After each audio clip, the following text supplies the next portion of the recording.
நல்ல சாஃப்ட்டா விரிசல் இல்லாத கொழுக்கட்டை செய்ய இது ஒரு ஸ்பூன் கலந்துட்டு செஞ்சு பாருங்க. கொஞ்சம் கூட கொழுக்கட்டை செஞ்சு முடிச்ச பிறகு கையில பிசு பிசுன்னு ஒட்டாது. ரொம்பவே சாஃப்ட்டா இருக்கும். முதல்ல ஒரு கிண்ணத்துல ஒரு கைப்பிடி அளவுக்கு பாசுமதி அரிசி சேர்த்துக்குங்க. சேர்த்துட்டு தண்ணி ஊற்றி அலசிட்டு ஒரு 10 நிமிஷத்துக்கு ஊற வச்சிருங்க. இந்த டிப்ஸ் பார்த்தீங்கன்னா ஒரு ஆப்ஷனல் தான். உங்களுக்கு விருப்பம் இருந்தால் இதை சேர்த்துக்குங்க. அப்படி இல்லைன்னா இதை ஸ்கிப் பண்ணிடுங்க. இது கடைசியில் சொல்கிறேன் எதுக்காகன்னு. அடுப்பில் கடாய் வச்சுட்டு வேர்க்கடலையை நல்லா போட்டு வறுத்து எடுத்துக்குங்க. நான் இன்றைக்கி சரியாக ஒரு 2 கைப்பிடி அளவுக்கு வேர்க்கடலை சேர்த்துருக்கேன். வேர்க்கடலை வறுத்துட்டு அதில் இருக்கிற தோலெல்லாம் நீக்கிட்டு எடுத்துக்கோங்க. சப்போஸ் உங்ககிட்ட வறுத்த வேர்க்கடலை தோல் நீக்குதல்லாம் இருக்குது இல்லைங்களா, அது இருந்தால் கூட அப்படியே நீங்கள் டைரெக்டாக சேர்த்துக்கலாம். இந்த ப்ரொசீஜர் செய்ய தேவையில்ல. மறுபடியும் அதே கடாயில் பார்த்தீங்கன்னா ஒரு அரை மூடி அளவுக்கு தேங்காய் துருவல் சேர்த்துருக்கேன். மிக்சியில் அரைச்சி தான் நான் சேர்த்துருக்கேன்.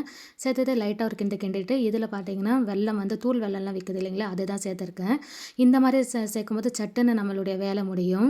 வெல்லத்தை ஒடிச்சு அதை தண்ணி ஊற்றி வடிகட்டி போகிறது கூட இந்த மாதிரி டைரெக்டாக சேர்த்துக்கலாம். டக்குன்னு ஒரே நிமிஷத்தில் நமக்கு பூர்ணம் ரெடி பண்ணிடலாம். இந்த தேங்காயும் வெல்லமும் ஒன்று போல் சேர்ந்து வரணும். பாருங்கள், இந்த அளவுக்கு இருக்கணும். இது ஒரு பக்கம் அப்படியே இருக்கட்டும். அதன் பிறகு பார்த்திங்கன்னா நம்ம வேர்க்கடலாம் வறுத்தோம் இல்லைங்களா, அதை பொடி பண்ணிவிட்டு மிக்ஸி ஜாரில் தான் பொடி பண்ணியிருக்கேன். அந்த பொடித்த வேர்க்கடலையும் பார்த்திங்கன்னா டைரெக்டாக இதில் அப்படியே சேர்த்துக்குங்க. சேர்த்துட்டு மறுபடியும் ஒரு கிண்டி கொடுத்தாலே நீங்கள் வேர்க்கடலை சேர்த்தோன்னே பார்த்திங்கன்னா அந்த பூர்ணம் பார்த்திங்கன்னா நல்லா கெட்டியாகி வந்துடும் உங்களுக்கு. சும்மா 2 நிமிஷத்துக்கு கலர் எடுத்தாலே நல்லா ஒரு கெட்டி தன்மை வந்துடும். இதை ஒரு சின்ன கிண்ணத்துக்கு மாற்றி வச்சுக்கோங்க, ஆறட்டும். இப்போ கொழுக்கட்டை செய்கிறதுக்கு சரியாக ஒரு கப் அளவுக்கு நான் பச்சரிசி மாவு எடுத்திருக்கேன். இந்த மாவு பார்த்தீங்கன்னா கடையிலலாம் விற்கும் இல்லைங்களா, அந்த மாவு தான் எடுத்திருக்கேன். இதில் பார்த்தீங்கன்னா ஒரு ஸ்பூன் உப்பு கலந்துட்டு தண்ணி ஊற்றிக்குங்க. ஒரு கப் அளவுக்கு அரிசி மாவு எடுத்திருக்கேன். ஒரு கப் அளவுக்கு தண்ணி சேர்த்து முதல்ல அடுப்பே ஆன் பண்ணாமல் இந்த மாதிரி கரைச்சி விட்டுக்குங்க மாவை. கட்டிகள் கொஞ்சம் கூட இருக்கக்கூடாது. நல்லா பார்த்தீங்கன்னா கரைச்சி எடுத்துக்கோங்க. கரைச்சி எடுத்த பிறகு அடுப்பை ஆன் பண்ணிக்கோங்க. ஆன் பண்ணிவிட்டு இதில் பார்த்தீங்கன்னா 1 டேபிள் ஸ்பூன் அளவுக்கு நெய் சேர்த்துக்குங்க. நெய் இல்லைன்னா தேங்காய் எண்ணெய் சேர்த்துக்குங்க. இந்த டிப்ஸை ஃபாலோ பண்ணும்போது பார்த்திங்கன்னா கொழுக்கட்டை நல்லா சாஃப்டாக கிடைக்கும் உங்களுக்கு. அந்த சாப்பிடும்போது கூட அந்த நெய்யோட மனம் பார்த்திங்கன்னா சூப்பராகவே இருக்கும். கண்டிப்பாக இந்த ஒரு ஸ்கிப் பண்ணாதீங்க. மறுபடியும் இது கூட கொழுக்கட்டை எல்லாம் விரிசல் வராமல் இருக்கிறதுக்காக கையில் தொட்டால் ஒட்டாமல் இருக்கிறதுக்காக இந்த ஒரு டிப்ஸையும் ஃபாலோ பண்ணிக்கோங்க. இதில் பார்த்திங்கன்னா சரியாக 1 டேபிள் ஸ்பூன் அளவுக்கு கார்ன்ஃப்ளவர் மாவு சேர்த்துக்கோங்க. கார்ன்ஃப்ளவர் மாவை நல்லா கரைச்சி விட்டுக்குங்க. கரைச்சிட்டு நம்ம கொழுக்கட்டைக்கு ரெடி பண்ண மாவுலேயே பார்த்திங்கன்னா கார்ன்ஃப்ளவர் மாவும் சேர்த்துக்குங்க. சேர்த்துட்டு நல்லா பார்த்திங்கன்னா கிண்டி விடுங்க. நல்லா பார்த்தீங்கன்னா கெட்டியாக நல்லா பிரண்டு வரும். அந்த அளவுக்கு இதை கிண்டி விட்டுன்னு இருங்க. கையில் ஒட்டும்போது பார்த்தீங்கன்னா கொஞ்சம் கூட ஒட்டாது. பாருங்கள், இதுதான் சரியான லெவல். அந்த குக்கர்லேயும் பாருங்கள் நல்லா பெரட்டும்போது நல்லா ஒட்டாமல் வருது பாருங்கள். இந்த அளவுக்கு இருந்தாலே போதும். ரொம்ப அதிகமாக மாவு பார்த்திங்கன்னா ட்ரை ஆகக்கூடாது. நாம் ரெடி பண்ண மாவை இந்த மாதிரி ஒரு பவுலுக்கு மாற்றிக்கலாங்க. ஆறட்டும். ஆறின பிறகு நம்ம கொழுக்கட்டைகள் செய்ய ஆரம்பிச்சிடலாம். சரியாக ஒரு 10 நிமிஷத்தில் பார்த்திங்கன்னா இந்த மாவு நல்லாவே ஆறி கிடைக்கும் உங்களுக்கு.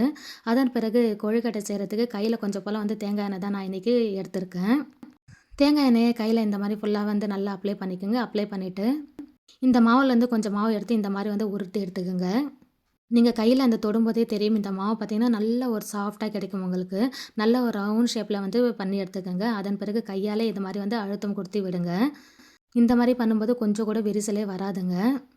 சப்போஸ் உங்களுக்கு கையில் ஒட்டுற மாதிரி இருந்துச்சுன்னா மறுபடியும் பார்த்தீங்கன்னா கொஞ்சம் போல் தேங்காய் எண்ணெய் தடவி எடுத்துக்கோங்க. நான் பண்ணுற பாரு இதே மெத்தடில் பார்த்தீங்கன்னா கொழுக்கட்டைகள் பார்த்தீங்கன்னா நல்லா விரித்து விடுங்க. கையில் பார்த்தீங்கன்னா அழகாக விரிக்க வருங்க இந்த மாவை. ஏன்னா அந்த அளவுக்கு சாஃப்டாக இருக்கும். கார்ன்ஃப்ளவர் மாவும் சேர்த்துருக்கனால விரிசலே வராது. இப்போ நம்ம ரெடி பண்ணி வச்சுக்கிற அந்த ஸ்டஃபிங் இருக்குது இல்லைங்களா, அதை உள்ளுக்கு வச்சிடலாம். உள்ளுக்கு வச்சுட்டு மறுபடியும் பார்த்தீங்கன்னா இதை நல்லா பார்த்தீங்கன்னா மூடி விடுங்க. நம்ம ரெடி பண்ணி வச்சுக்கிற பூரணத்தை இந்த மாதிரி ரவுண்ட் ஷேப்லேயும் பண்ணி வச்சுக்கிட்டு நம்ம டக்குன்னு வச்சு எடுக்கிறது கூட நமக்கு ஈஸியாக இருக்கும். கண்டிப்பாக இந்த சின்ன சின்ன டிப்ஸ் எல்லாம் கொழுக்கட்டை செய்யும்போது ஃபாலோ பண்ணிக்கோங்க. மீதி எக்ஸஸாக இருக்கிற மாவை பார்த்திங்கன்னா நான் இன்றைக்கி எடுத்துகிட்டு போகிறேன். சில பேர் பார்த்திங்கன்னா அப்படியே அந்த உருண்டை ஆக்கிவாங்க. ஆனால் அது மாதிரி செய்யும்போது கொழுக்கட்டை பார்த்திங்கன்னா ஒரு பக்கம் பார்த்திங்கன்னா நல்லா ஒரு திக்காக இருக்கும், இன்னொரு பக்கம் பார்த்திங்கன்னா கொஞ்சம் மெத்துன்னு இருக்கும். நீங்கள் எக்ஸஸாக இருக்கிற மாவு எடுத்துட்டிங்கன்னா எந்த பக்கமும் கொழுக்கட்டை பார்த்திங்கன்னா ஒரே லெவலில் இருக்கும். பூர்ணமும் சரியாக எல்லா இடத்துலையும் இருக்கிற மாதிரி இருக்கும் நமக்கு. இந்த சின்ன டிப்ஸை ஃபாலோ பண்ணிக்கோங்க. இப்போ பாருங்கள், இந்த மாவு பார்த்திங்கன்னா அந்த பூர்ணத்தை உள்ளே வச்சு நல்லா உருட்டி எடுத்தாச்சு. இதில் பார்த்திங்கன்னா நம்ம அரிசியை ஊற வச்சுருக்கு இல்லைங்களா, அதில் இந்த மாதிரி ஒரு பெரட்டு அந்த பக்கம் ஒரு பெரட்டுன்னு சொல்லி பெரட்டி எடுத்துக்கோங்க. எடுத்துகிட்டு இன்றைக்கி கொழுக்கட்டை பார்த்திங்கன்னா இட்லி பாத்திரத்தெல்லாம் வேக வச்சு எடுக்க போகிறேன். இதில் பார்த்திங்கன்னா வாழையில் வச்சு கூட இந்த கொழுக்கட்டையை வேக வச்சு எடுத்துக்கலாம். நான் இன்றைக்கி துணி தான் இதில் விரித்து போட்டிருக்கேன். மறுபடியும் இதே மாதிரி சேம் ப்ரொசீஜர் தான் பண்ணிவிட்டு இந்த இருக்கிற மாவுலெல்லாம் கொழுக்கட்டைகள் பார்த்திங்கன்னா செஞ்சு ரெடி பண்ணி வச்சுக்கோங்க. நீங்கள் கையில் இந்த மாதிரி பண்ணும்போதே தெரியும் உங்களுக்கு கொழுக்கட்டை உங்கள் கையில் ஒட்டாமல் வருது பாருங்கள். இந்த மாதிரி ஒட்டாமல் வந்துச்சுனாலே உங்களுக்கு 100% கொழுக்கட்டை நல்லா சாஃப்டாக கிடைக்கும். அதே மாரி வேக வச்சு எடுக்கும்போது கையிலலாம் பிசு பிசுக்கு ஒட்டும் இல்லைங்களா? அதே மாரி ஒட்டவும் செய்யாது. நல்லாவே இருக்கும். இந்த சின்ன சின்ன டிப்ஸை மட்டும் ஃபாலோ பண்ணிவிட்டு கொழுக்கட்டைகள் வந்து செஞ்சு பாருங்க. 100% சாஃப்ட்டான கொழுக்கட்டை வீட்டிலேயே பார்த்தீங்கன்னா, டக்குன்னு வந்து ரெடி பண்ணிடலாம். இந்த டிப்ஸை பார்த்தீங்கன்னா, பிகினர்ஸாக இருந்தால் கூட வந்து செஞ்சு முடிச்சிடலாங்க. அதே மாரி இது மேலே பார்த்தீங்கன்னா, அந்த அரிசி கோட்டிங் வந்து குடுக்குறோங்களே, இதுவும் பார்த்தீங்கன்னா ஆப்ஷனல் தான். உங்களுக்கு விருப்பம் இருந்துச்சுன்னா செய்யலாம். அப்படிலாம் இதை வந்து ஸ்கிப் பண்ணிடலாம். இந்த காலத்து பிள்ளைங்களுக்கு இந்த மாரி ஏதாவது ஒரு புதுசா வந்து ட்ரை பண்ணி குடுத்தா தான் அவங்களும் வந்து சாப்பிட செய்றாங்க. அதனால தான் இந்த அரிசியில வந்து பெரட்டி எடுத்து வச்சிருக்கேன். ஆல்ரெடி இட்லி பாத்திரத்தில தண்ணி வச்சுட்டேன். தண்ணி பார்த்தீங்கன்னா, நல்லா கொதி வருது பாருங்க. இதில பார்த்தீங்கன்னா, அந்த கொழுக்கட்டைகள்லாம் வச்சுட்டு மூடி விட்டுருங்க. சரியா 5 நிமிஷத்திலே கொழுக்கட்டைகள்லாம் வெந்து கிடைக்கும். இன்னொரு டிப்ஸும் பார்த்துக்கங்க இதுலயே.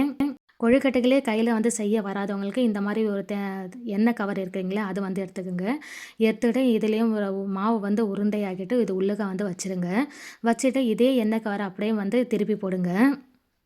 திருப்பி போட்டு நம்ம கிளாஸ் ஏதாவது இருந்துச்சுன்னா எடுத்துக்கங்க. அப்படி இல்லன்னா கிண்ணம், அப்படி இல்லன்னா லெவலா இருக்கிற பிளேட்ட வச்சு இந்த மாரி அழுத்தம் கொடுத்து எடுத்தாலே போதுங்க. இதுலயும் பார்த்தீங்கன்னா, கையிலேயே படாம இந்த கொழுக்கட்டைகள் பார்த்தீங்கன்னா, டக்குன்னு வந்து செஞ்சு எடுத்துடலாம். இப்ப நல்லாவே பார்த்தீங்கன்னா, இந்த மாவ நல்லாவே பரப்பி விட்டாச்சு. இதில பார்த்தீங்கன்னா, ரெடி பண்ணி வச்சிருக்க பூரணத்த வந்து உள்ளுக்க வச்சிரலாம். வச்சுட்டு இந்த கவர வந்து அப்படியே எடுத்துக்கங்க. எடுத்துட்டு அப்படியே ஒரு மடிப்பு வந்து மடிச்சு விடுங்க. ஏன்னா கையில மடிச்சாலும் பார்த்தீங்கன்னா, இது உடையறதுக்கான வாய்ப்பு இருக்கு. அதனால பார்த்தீங்கன்னா, கையில இந்த மாரி கவரோடயே வச்சு இந்த பூரணத்த உள்ளுக்க வச்சுட்டு இந்த மாரி வந்து மடிச்சு குடுங்க. இதுவும் சின்ன சின்ன டிப்ஸ் தாங்க. கண்டிப்பா ஃபாலோ பண்ணி பாருங்க. 100% இந்த டிப்ஸ் எல்லாம் பார்த்தீங்கன்னா, உங்களுக்கு ஒர்க் அவுட் ஆகும். இப்ப நல்ல ஒரு ஷேப் குடுக்கறதுக்காக இப்போ ஒரு ஸ்பூன் எடுத்துக்கங்க. ஸ்பூன் எடுத்து நல்லா பார்த்தீங்கன்னா, ஓரங்கள் எல்லாம் பார்த்தீங்கன்னா, நல்லா ஒரு ஷேப்பா பார்த்தீங்கன்னா, கட் பண்ணி விடுங்க. இந்த டிப்ஸும் ஃபாலோ பண்ணி பாருங்க. உங்களுக்கு கையில வந்து கொழுக்கட்டைகள் பிடிக்க வரலன்னா, இந்த டிப்ஸ வந்து ஃபாலோ பண்ணி பாருங்க. இந்த டிப்ஸும் பார்த்தீங்கன்னா, 100% உங்களுக்கு ஒர்க் அவுட் ஆகுங்க. இப்ப நம்ம கொழுக்கட்டை பார்த்தீங்கன்னா, சூப்பராவே ரெடி பண்ணிட்டோம். மீதி எக்ஸஸா இருக்கிற மாவு மறுபடியும் பார்த்தீங்கன்னா, கொழுக்கட்டைகளா வந்து போட்டு எடுத்துக்கலாம். இப்ப நம்ம இட்லி பாத்திரத்தில வச்ச கொழுக்கட்டைகள் பார்த்தீங்கன்னா, சூப்பராவே வந்திருக்கு. கரெக்ட்டா 10 நிமிஷத்தில இந்த கொழுக்கட்டைலாம் அழகா வந்திருக்கு பாருங்க. மேல அந்த அரிசி இருக்கிறதுனால இதனுடைய டேஸ்ட்டும் கொஞ்சம் டிஃப்ரெண்ட்டா இருந்தது. ஆனா, குழந்தைங்களுக்கு பார்த்தீங்கன்னா, ரொம்ப ரொம்ப பிடிச்சிருந்தது. நல்ல ஒரு சாஃப்ட்டா வந்திருந்தது இந்த கொழுக்கட்டைகள் எல்லாம். ஒரு 2 நிமிஷத்துக்கு ஆறட்டும். ஆறுன பிறகு ஒரு பிளேட்ல மாத்திக்கலாம். கையில பாருங்க இந்த மாவு பார்த்தீங்கன்னா, பிசுக்கு பிசுக்குன்னு ஒட்டவே செய்யாது. கண்டிப்பா இந்த கொழுக்கட்டைகள் செய்யும்போது இந்த சின்ன சின்ன டிப்ஸை மட்டும் ஃபாலோ பண்ணிக்கோங்க. வீடியோ பிடிச்சிருந்தா லைக் ஒன்று கொடுத்துங்க. மறக்காம நம்ம சேனலை சப்ஸ்கிரைப் பண்ணி வச்சுக்கோங்க. இப்போ எல்லா கொழுக்கட்டைகளும் ரெடி பண்ணி இதே மாரி எடுத்துக்கலாங்க.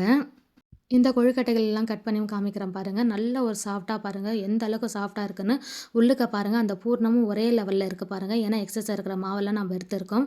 ஒரே லெவல்ல இருக்கு பாருங்க. கண்டிப்பா இந்த விநாயகர் சதுர்த்திக்கு இந்த ரெசிபியை நீங்களும் வீட்ல ட்ரை பண்ணி பாருங்க. வீடியோ பிடிச்சிருந்தா லைக் ஒன்று கொடுத்துருங்க. மறக்காம நம்ம சேனலை சப்ஸ்கிரைப் பண்ணிக்கோங்க. Bye friends.